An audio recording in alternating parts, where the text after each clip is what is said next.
tous, nous vous souhaitons la bienvenue dans l'émission À vos droits. Aujourd'hui, nous allons parler de l'accès aux soins des personnes en situation de handicap. Pour aborder ce thème relatif aux droits de la santé, nous serons accompagnés de Juliette, étudiante en Master 2 droit de la responsabilité médicale. Nous allons vous éclairer tout au long de cette émission sur la question suivante. Les mécanismes mis en place par notre système de santé actuel sont-ils suffisants pour garantir l'accès aux soins des personnes en situation de handicap ?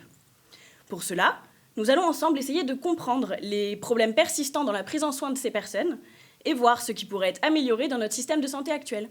Bien, bonjour et merci Alice d'aborder ce sujet particulièrement intéressant et complexe à la fois. Pour commencer, il est essentiel de rappeler que l'opinion publique est largement divisée sur ce sujet et sur la démarche à suivre. En effet, certains militent pour une prise en charge unique et uniforme, sans distinction des patients, au profit du principe d'inclusion. Alors que d'autres ont un point de vue différent et défendent une prise en soin spécifique et plus adaptée aux besoins des personnes en situation de handicap. Avant de rentrer dans le vif du sujet, nous pouvons définir le handicap comme un préjudice résultant de sa déficience ou de son incapacité, et de ce fait qui limite la réalisation d'un rôle considéré comme normal. L'accès aux soins est aujourd'hui un droit garanti pour tous. C'est pourquoi il convient donc de s'interroger sur les mécanismes mis en place par notre système de santé actuel pour garantir ce droit aux personnes en situation de handicap. Une question se pose donc, les personnes en situation de handicap ont-elles la possibilité d'exprimer leur avis et leur ressenti sur leur prise en soin ? Alors c'est une très bonne question et les personnes en situation de handicap étant des patients singuliers, leur avis joue un rôle primordial pour une amélioration effective de leur accès aux soins. C'est d'ailleurs dans cette perspective que la charte Romain-Jacob a permis la création d'Handifaction, dont l'objectif est la création d'une démocratie sanitaire depuis 2015. Et ça appelle les personnes en situation de handicap à témoigner de leur expertise sur leurs difficultés par le biais d'un questionnaire fondé sur 4 problématiques. Alors on a premièrement l'accès à un soignant, c'est-à-dire ne pas subir le refus de soins de la part d'un professionnel de santé. On a ensuite la nécessité d'être informé des soins prodigués, d'en être co-décideur, de pouvoir donner son avis. On aura ensuite la prise en compte du ressenti de la douleur. Et enfin, la possibilité d'avoir un accompagnant pendant le soin. Alors je pense particulièrement aux personnes atteintes d'un handicap sensoriel, donc les personnes malvoyantes ou malentendantes, qui auraient besoin d'un accompagnant, que ce soit un intermédiaire ou un interprète, pour se faire comprendre du professionnel de santé, mais également qu'elle soit comprise. Ça bénéficie d'une meilleure accessibilité aux soins.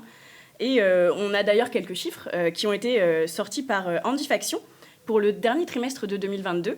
Alors on a 78% des personnes qui ont réussi à se faire soigner, qui ont eu accès aux soins.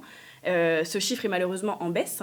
À côté de cela, on a 18% des personnes qui ont dû abandonner les soins et 15% qui signalent avoir subi un refus de soins. À noter que ces 2 dernières statistiques sont malheureusement en hausse. Et c'est difficile à croire. En fait, on ne comprend pas vraiment parce qu'au niveau national et européen, les textes s'attachent à garantir un droit fondamental à la protection de la santé en consacrant les principes d'égal accès aux soins, en respectant la dignité, le droit à l'information et la non-discrimination. Alors avec ces éléments que nous venons de voir, et bien que l'accès aux soins pour les personnes en situation de handicap soit un droit garanti, il semble que la situation soit toujours délicate. Oui, tout à fait Alice. Il est d'autant plus important de se pencher sur cette thématique car la loi joue un rôle majeur pour poser un cadre juridique sur ces questions et mettre en place des mesures politiques et sociales. Et depuis plusieurs années, l'accès aux soins pour les personnes en situation de handicap fait l'objet de modifications et d'évolutions structurelles importantes. De ce fait, l'accès aux soins pour ces patients singuliers doit faire l'objet d'améliorations constantes au regard des difficultés que présente leur intégration dans le parcours de soins.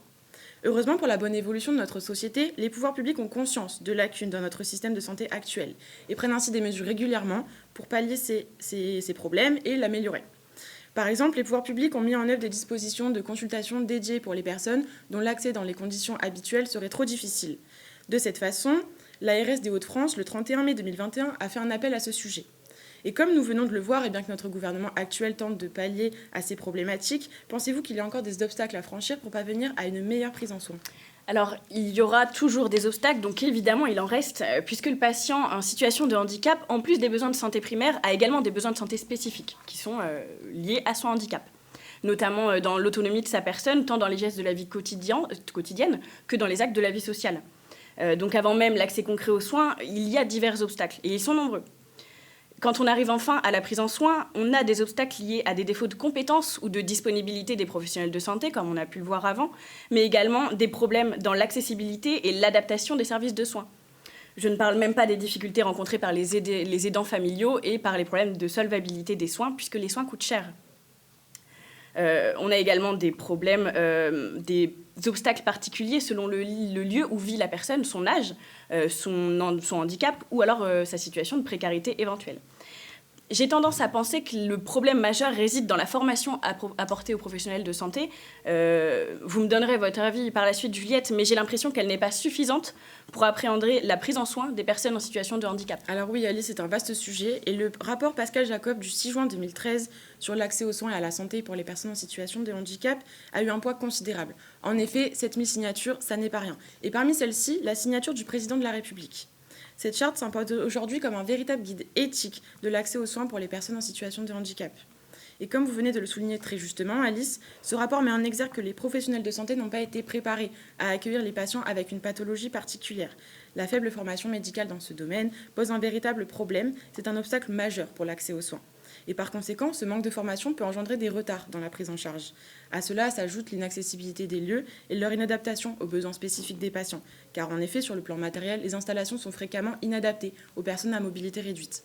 Oui, tout à fait. Donc, bien qu'il existe une véritable volonté de la part du législateur de permettre aux personnes en situation de handicap d'accéder aux soins, on constate malgré tout des lacunes. L'application de certains droits n'est pas encore effective et les professionnels de santé qui œuvrent dans le parcours de soins ne sauront pas comment appréhender correctement cette prise en soin. Pour pallier ces lacunes, les universités de médecine ont d'ores et déjà proposé des formations ainsi que des stages pour les futurs médecins et autres professionnels de santé pour les sensibiliser au handicap. Mais la meilleure façon d'appréhender cette prise en soin singulière reste l'expérimentation sur le terrain, l'expérience et donc la proximité directe avec le patient. On pourrait imaginer aller plus loin. Il serait intéressant de voir un médecin, lui ayant même une pathologie singulière, pouvant sensibiliser les collègues avec lesquels il travaille, ces médecins, et qui mettrait également en confiance les patients qu'il reçoit. Eh bien, avec tous ces éléments, Juliette, je crois que nous pouvons aisément dire qu'un paradoxe se dessine quant à l'insertion des personnes en situation de handicap dans le parcours de soins. Il faut noter que les personnes en situation de handicap ont des pathologies plus nombreuses et sont davantage exposées au risque d'en développer. Et il ressort des différentes études de handicap santé que la morbidité et la mortalité sont plus élevées chez les personnes en situation de handicap et donc leur accès aux soins semble d'autant plus primordial. Oui, Alice, et nous sommes tous d'accord, favoriser l'accès aux soins pour les personnes en situation de handicap doit aujourd'hui être un objectif de santé publique majeur, puisque cette inégalité engendre des fréquentes violations des droits des personnes. Ce sujet nécessite une mobilisation importante des pouvoirs publics avec une volonté unanime d'amélioration du système de santé actuel. Cette thématique est au cœur des préoccupations gouvernementales et associatives. Il faut garder en tête qu'il y a beaucoup d'initiatives qui émergent, mais leur mise en place reste tout de même complexe. L'accès aux soins semble encore source d'inégalité pour les personnes en situation de handicap. Toutefois, il y a encore des nuances à apporter. Oui, tout à fait. Il y a quand même de bonnes améliorations qui ont été mises en place ces dernières années, mais les réformes d'accès aux soins pour les personnes en situation de handicap sont à parfaire, puisque cette problématique soulève des enjeux de justice sociale et d'égalité des chances en matière de santé. Oui, et nous constatons également que les personnes en situation de handicap rencontrent des obstacles à l'accès aux soins, tels que des discriminations, des préjugés ou encore des stéréotypes. Et ces obstacles peuvent être renforcés par des barrières physiques, sociales ou encore culturelles, ce qui les empêche d'avoir accès à une qualité de soins. De cette manière, nous attendons toujours une réforme apportant une meilleure accessibilité, une plus grande personnalisation de la prise en soins, une formation accrue des professionnels de santé, ainsi que la mise en place des politiques publiques ambitieuses dans l'objectif du respect des droits fondamentaux des personnes en situation de handicap.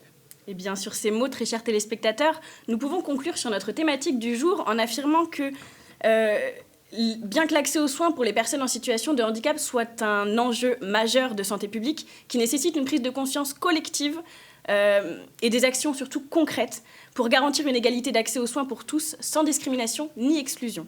Nous arrivons ainsi à la fin de cette émission.